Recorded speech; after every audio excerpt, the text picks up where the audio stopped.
Countdown. We're live.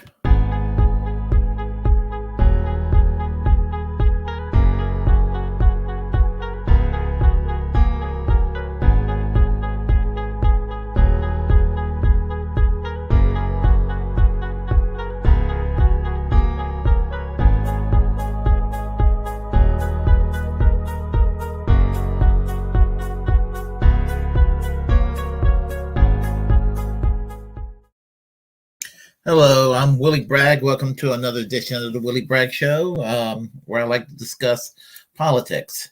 And today, we're going to talk about the politics of today and the politics of the last decade, and you know, and my perspective about how times have changed and how things kind of remain the same. So we're going to start off with the very last decade. You may have remember this person here I'm about to show. Let me get my ugly face on the screen there. Okay. And I'm going to play you Shanty Binks going to go into why I'm talking about her, even though she's so 2012, 2013, 2014. Anyway, there's a reason for this. Here we go. Actually working on anything. You're creating hatred towards feminism. Yeah, you actually work on anything. We're actually not creating any change in the fucking world. Just actually shut the fuck up. Your fucking website's a hate website against feminists. You don't actually create any change. You don't work into anything. Like, just talk about how much you hate us for no reason. Feminists do not want you to have to make alimony payments. Alimony is set up to combat the fact that women have been historically expected to prioritize domestic duties over professional goals, thus minimizing their earning potential as their traditional marriages end. The assumption I'm reading fuckface. On camera. I'm trying to I'm letting everybody else hear it, okay? It's not just for you, Mr. Entitled. The assumption that wives should make babies. All right. Let's see. Am I back? I am. So there's Shanty Binks from the last decade. And I want to contrast that because there's a saying, the more things change, the more things remain the same. So there's been, I will say, a change. So we will talk about that when I play this video here. Okay, give me a moment, and we'll start with this. Here we go.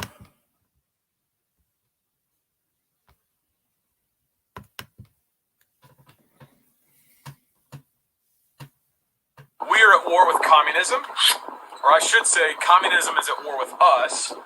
This war is designed to not look like a war. They're coming for our kids. They've destroyed the economy. They've hostaged the government. I'm a Bible-believing Christian. I believe that the gospel of Jesus Christ is the only way to salvation. I also think it's the only way we overcome. I think it's the way that we win. I know it's the way that we win. I'm running for state senate, and on June 28th, I'd like to ask for your vote and for you to unleash me.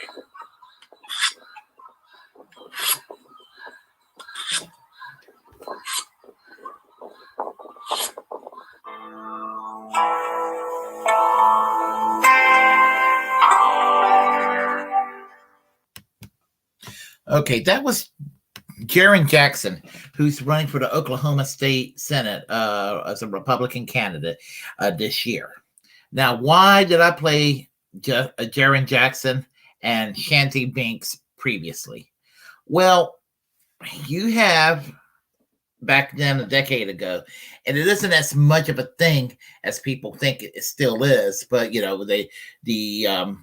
the culture warriors on the right act like, well, cultural Marxists, SJWs, regressive leftists, authoritarian libtards are out there, trying to turn this country totalitarian.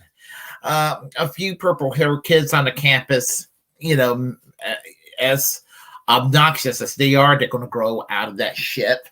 And, and there's that.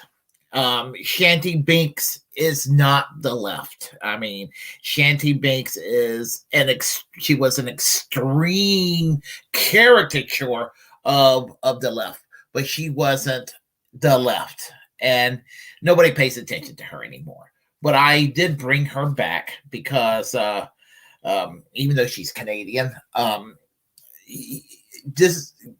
she's the type of person that gave the left a bad name. Now, Jaron Jackson, as I said, Jaron Jackson is, this right-wing authoritarian trying to run for the Oklahoma State Senate, as if communism is still a thing. And of course, with these people, it's no secret that anything to the left of Ted Cruz is communism to these people. So what does that tell you? But he's running, and he's a caricature of that unpleasant the unpleasant politics that comes with today's right-wing with most people on the right today. I'm not saying that every person that's conservative thinks or view the world the way Jaron Jackson would view the world, but that's very commonplace today. It's what sells. And so then you have bad faith actors in the last decade that they're still around today, adding fuel to the fire. And what I mean by that is that like this guy here, Dave Rubin. Now, Dave Rubin, he gets on my nerves because Dave Rubin, for many years, he started off as sort of an the liberal against the SJWism or the regressive left, and if he would have just stayed there, I could respect that, but he grifted, and all of a sudden, no more leftist guests on the show. I have said this over and over again. I had never had a problem or an issue with Dave Rubin on the Rubin Report having, Dinesh D'Souza or Steven Crowder or Ben Shapiro on his show, or Glenn Beck. As horrible as these people are, I have no problem with him having them on the show. But it was always, well, I agree with you on everything you said, and I'm the only sensible liberal, and all those other liberals, they're evil. Those lefties, those progressives, they're evil. You're absolutely right. Then he's too much of a pussy to debate an actual lefty. When somebody confronted Dave Rubin about going ahead and debating somebody from the left, like a Sam Cedar, a Kyle Kalinske, a David Pakman, he goes on a spiel of, they're just bad faith actors. And then I got to hear this from people, like Gavin McGinnis and people like that saying, well, the left is just too afraid to go and debate the right. Many people on the left said, let's go ahead, let's debate. And most of the time, the people on the right just pussy their way out. So, as I said, Dave Rubin is a bad faith actor. I only feel sorry for him because he's ready to adopt some kids, and his newfound evangelical friends are kind of like, ew, your kind shouldn't go and adopt kids. I bet you he'd probably make a better father than some of those crazy right-wingers that he's associating with, but that's him, the person, not him, the politician. Him, that's the politician. Dave Rubin can indeed fuck off. So there is that. So another person that's a very much a bad faith actor. Let's see, where can we go? Is Karl Benjamin, and who's known as Sargon of Akkad. Now, I remember a time when Sargon of Akkad was kind of a lefty, and all of a sudden, he just turned right wing overnight. And when he turned right wing overnight, as I said, I disagree with all the right-wing attacks, but the attacks against Shoe on Head just really got under my skin for obvious reasons. So it just kind of like he's horrible, But a person that's on the left that's equally as horrible that debated Sargon of Akkad, and it was this person here. Let me go ahead and oh gosh, right here. This fake lefty by the name of Christy Winters. And Christy Winters is one of those SJW types that on paper, she sounds like she is absolutely, just spot on politically. But as it turned out, she's a corporate Democrat who tries to pretend like she's uber lefty and then shits on people who are to her left. And she is what I despise about the modern Democratic Party. She didn't even endorse Elizabeth Warren.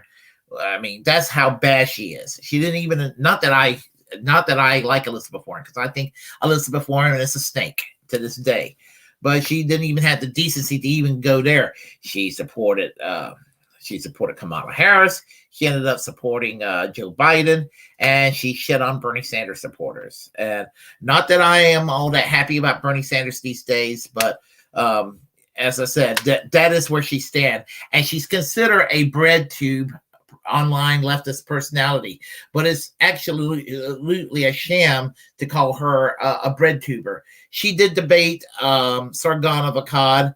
I guess she may be the lesser evil to Sargon, but I don't particularly care. In fact, I still despise people like Christy Winters. Let's see. So there is that. Another person, and this person is in the sphere of Christy Winters, is and this guy had me blocked on Twitter, and that's Stephen Shives. Steve Shives basically is another person, self-righteous SJW, that shits on people to his left, and he's a pro-censorship goon. He tried having the Amazing Atheist removed from YouTube several times, and I understood that years and years ago he had some kind of the device that if he had something nice to say about people that he disliked, rather, that he'll have you blocked. So there are people that have been blocked from Twitter and blocked from, I guess, Facebook and some other social media that never heard of Steve Shives, and they don't even know he blocked them. I mean, he's a silly person. He is a very silly person, right there. So there is that. Let's see, and I think I hit on all the hatefuls that are involved with this. They exist on the left and they exist on the right, just as I kind of showed you. There were a mixed bag of people there. They're all the same to me. So anyway, as I said, yeah. Well, I mean, I remember that. Shoot, where did it go? Right here. Well, speaking of Steve Shives, I mean, this guy, TJ Kirk, gets a lot of shit too, because some people thought he was a right-leaning person when he was doing the anti-SJW thing, and his perspective was needed, but I think that some people misunderstood his intentions when doing the anti-SJW thing. He was doing it from the left. He wasn't doing it to become another day Rubin. He was doing it from the left, and it kind of, some people unfortunately went in the wrong direction. But the Amazing Atheist was always been, a lefty guy. I agree with him for the most part. The only issue I've ever had with him recently was his position on having a fact-checked, or Ministry of Truth. That's not what he's calling it, but he wants something that's like a fact checker, where disinformation would be labeled as disinformation or not allowed. And for somebody that's been a staunch supporter of freedom of speech all his life, that is not a good position that he ended up embracing. But but I hope that he comes to grips about what a mistake that would be, because, as I said, if you have a ministry of truth, that meant that, he would have had it 20 years ago, and there would have been a Facebook and an Instagram and a Twitter 20 years ago. A lot of us who were correct all along about the Iraq War, we would have all been shut down. They would have shut us up, and it would have happened that way. And believe me, before this year's up, they're going to go after, some on the left and some on the right who are correct about the situation in Russia and Ukraine, that the United States and NATO going in there would be the most wrong thing to do. And that, we did the United States in directly with this situation in Ukraine. Not saying that Russia's the good guys, but indirectly helping the Azov battalion, who are filled with neo-Nazis. I mean, that should be alarming. That should give people a serious fucking pause. But as I said, the Amazing Atheists have done a lot of good commentary over the years, and he continues to do so. I feel sorry for him, because he's lost some subscribers. He's lost over, about 30,000, a little over 30,000 subscribers in the last 6 months. And I don't think it's because people are no longer interested in him. I think that what's happened is that YouTube is going after certain content makers that they don't like. And all the more reason why he should not favor this ministry of truth. But anyway, let's see where we go on over here. All right, we'll go with again, for obvious reasons, one of my favorite YouTubers, and that'll be Shoe on Head. Kind of like the Amazing Atheists. There were some people on the right that like what she had to say around 2014, 2015 about the regressive left, that kind of would almost mimic what Dave Rubin was saying.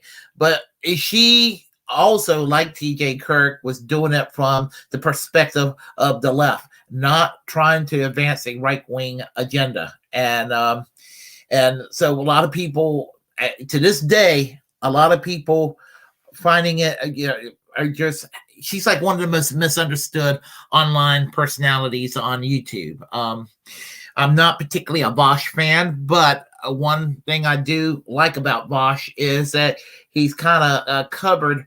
He's been a good cover for her, as far as trying to protect her from smears that she's some kind of conduit of the alt-right or something like that, or where people on the left don't want to consider her part of the left. I mean, my gosh, if you're going to say that about Rebecca Watson or Christy Winters or Shanti Binks, by all means, kick them out of the left. Having angry attitudes and intolerant attitudes goes against anything that defines what I believe the left is or should be. So that's where I stand, on that. And kind of a, well, somebody that I do know, not like extremely well, but we known each other when we were both in the Socialist Party USA, and that would be Ben Burgess, who wrote the book Give Them an Argument. And I like what Ben Burgess has done, because he's as a leftist, he wants to address this problem of cancel culture and how it goes against everything that the left believes in. And he's been very good as far as seeing him on various forums and everything, debating people, people like Charlie Kirk, even, for example. And I'm glad that Ben Burgess is around to do this, and he's done good work, and And I hope that he lives in Georgia. I live in North Carolina. I hope that maybe we can meet again, have a beer or something like that, one evening. And so anyway, as I said, good work for Ben Burgess. Now, with regard to good Lord, with regard to let's see here. One of my favorite comedians around. He's hard to define politically, but I like to call him a dirtbag leftist comedian, and I say dirtbag leftist in a complimentary way. Tim Dillon. I mean, and he calls bullshit on everybody. He has no filter. He goes after everybody, and that's great. But I mean, his thing on his making fun of Meghan McCain at a time when Meghan McCain needed to be humiliated made me an instant fan. It made me just an absolute fan of his work. So anyway, I can listen to Tim Dillon all day long, and especially when he gets political. His non-political stuff is pretty funny too. As far as comedians are concerned today in this decade, Tim Dillon is probably tops in my opinion. Absolutely tops. So that's pretty much what I have to say. And as I said, I consider him as part of the left. But if he watches this video and he is not, I know he said he's a moderate. I do understand that too. So anyway, let's see. We have chat line here. Propaganda Live. Hey, how are you doing?